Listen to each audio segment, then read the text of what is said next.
pag-usapan din po natin ito pong Chacha, no?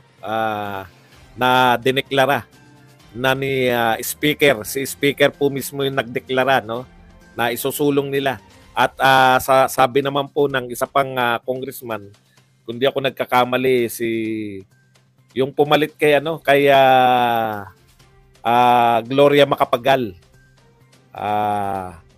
Sinabi niya po na igugo o iisip sila na makapag-chacha kahit hindi po kasama ito pong Senate. Nakakatakot po to. Mukhang at all cost. Talagang tambing-tambi na po ang dati. O, biglang-bigla, sinulong po nila, no? May mikropono si Speaker. Nagsalita po na isusulong nila ang charter change ngayong 2024. Ang ganda po ng sagot niya, no? Bukod po dyan, no? Sinabi niyo na, no? Sino na nga yun? Sino na nga yung teka, sinabi niyo na yung kanina. Titignan ko lang rito sa mga comment, Si Dong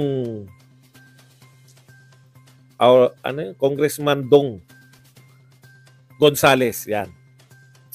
Si Congressman Dong Gonzales, pinahayag po niya. Kasi ayaw po ng Senate na magchacha. Sabi po ni Dong Gonzales, hinahanapan po nila ng paraan, no?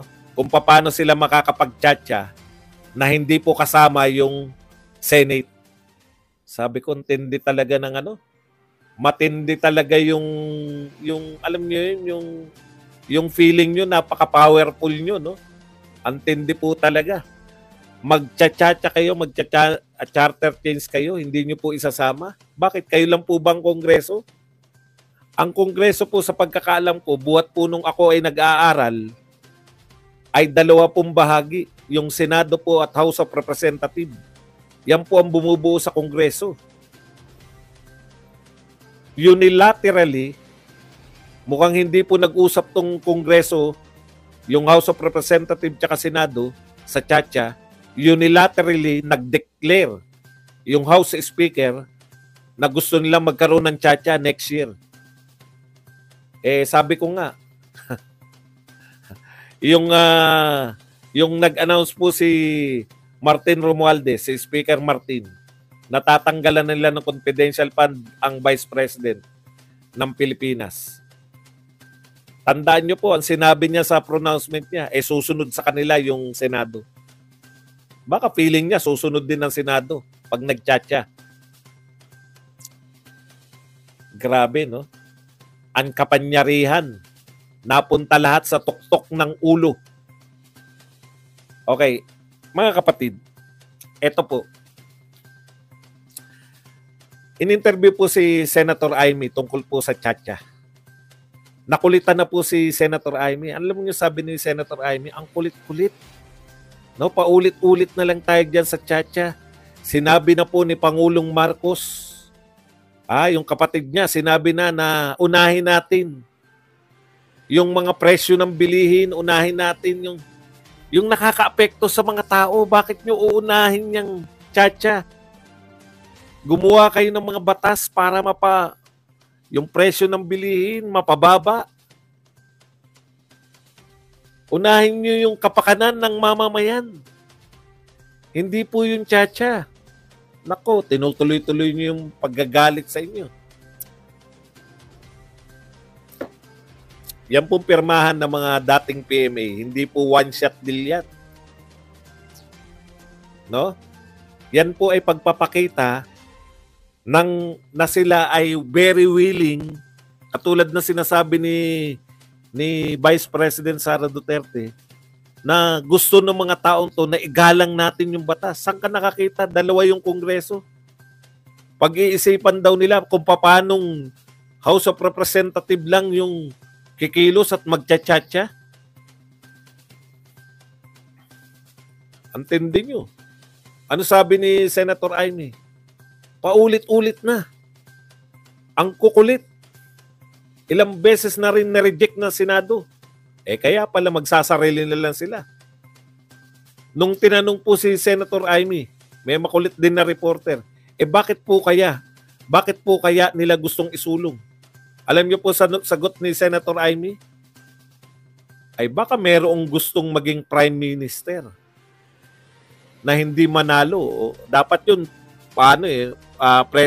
future tense na hindi mananalo sa pagka-presidente. Mali lang po ng tenses. Kasi marami na nagtatanong nagsusuri-suri, sino ba yung gusto maging prime minister? Para namang hindi nyo alam. Nagkamali lang ng pagkakabanggit ng present tense at past tense at future tense si Senator Amy. Ang ibig niya sabihin, ako na magtatama ng future tense ni Senator Amy. Simple lang po ang sinasabi ni Senator Amy. Baka mayroong gustong maging prime minister na hindi mananalo sa pagka-presidente. Nariyan na lahat Alam niyo po, gumagastos yung mga yan, no? Gumagastos yan sa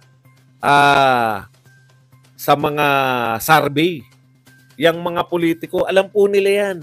Pag marami kang pera, imposible pong hindi mo gamitin yan sa survey. Po ang sagot ni Senator Amy, no? Yun na nga. Putya, balimbing ako. Opo. Dati kong kwadro alas, ngayon Duterte na ako.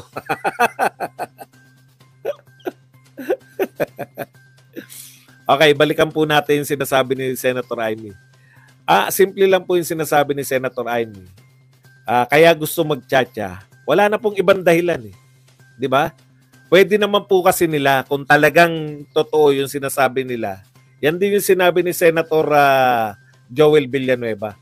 Bakit hindi po muna nating hayaang mapatupad ng ma-implement yung meron na silang mga bill, economic bill na naging batas na.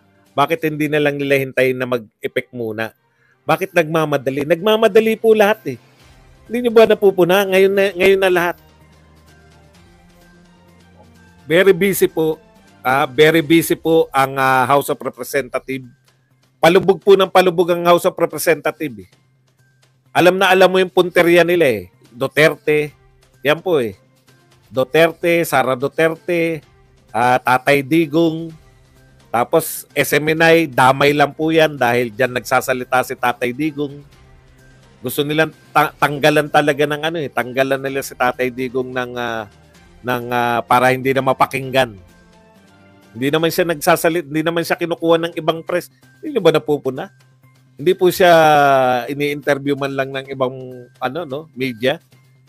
Talagang conspiracy talaga Meron talagang conspiracy na patampukin. Ang kawawa po yung dami pong mga bago sa Twitter na alam mo yung purpose, no? Sirain sila BP Inday Sara at patampukin yung si Martin Romualdez. Ipagtanggol si PBBM. Pero alam po ninyo, wala pong pinakamagaling na magtanggol kung hindi yung action. Action speaks louder, 'di ba? Lagi than words. Action ay mas matinding propaganda. Hindi mo kinakailangan magpropaganda. Umaksyon ka lang. Kaya lang, alam na nila kahit na anong gawin nila kay Sara Duterte, mas binabanata nila si Sara Duterte. Hindi nyo ba napuna? Di ba kayo nagtataka? Wala naglalabas ng presidential survey? Bakit po wala naglalabas ng presidential survey? Sa tingin ninyo, walang may pera dyan na gustong malaman kung ano nang katayuan nila sa presidential survey? Meron po yan. Meron pong tumitingin. Meron po nagpapasurvey dyan. Umi-epekto ba yung ginagawa namin kay Sara Duterte? Real talk po. Kahit hindi po natin nakikita yung mga survey result na yan. Real talk po. Lalong sumisikat si Sara Duterte. Biruin nyo, yun na lang. Yung most popular, most trusted, and best performing. Hindi na po sila makaahon dun. Kaya bigla sila nanawagan lahat. Pare-pareho, dilawan, loyalista, tambi vloggers, kakamping, makabayan black, lahat pare-pareho ng sigaw, mag-resign sa DepEd si Sara Duterte. Hindi po pwede. Ngayon, wala na tong panawagan nila na to eh. No? Yung mga bakit walang sinasabi, pro-China, pro-China. Wala na po yan. Nakikita po, ngayon nakita po ng mga tao, no? Pwede kang maging kaibigan ng China at pwede kang maging kaibigan ng US. Yan po ang ginagawa ng Vietnam ngayon. Kaibigan nila yung US, reverse po nang nangyari. Yung ginawa po ni Duterte, kaya nakinabang siya both sa US at China noon, yan po ang ginawa ng Vietnam. Reverse naman. Nakipagkaibigan naman yung Vietnam sa US. At ito naman yung dating niyang karelasyon na China, ay nanligaw naman sa kawan nyo. Ganyan po yung ginawa ni Duterte. Baliktad lang. Dati nating hindi na tayo pinapansin ng syota nating US. Nagpaligaw tayo sa China noong panahon ni Duterte. Pareho natin napakinabangan yung US at China.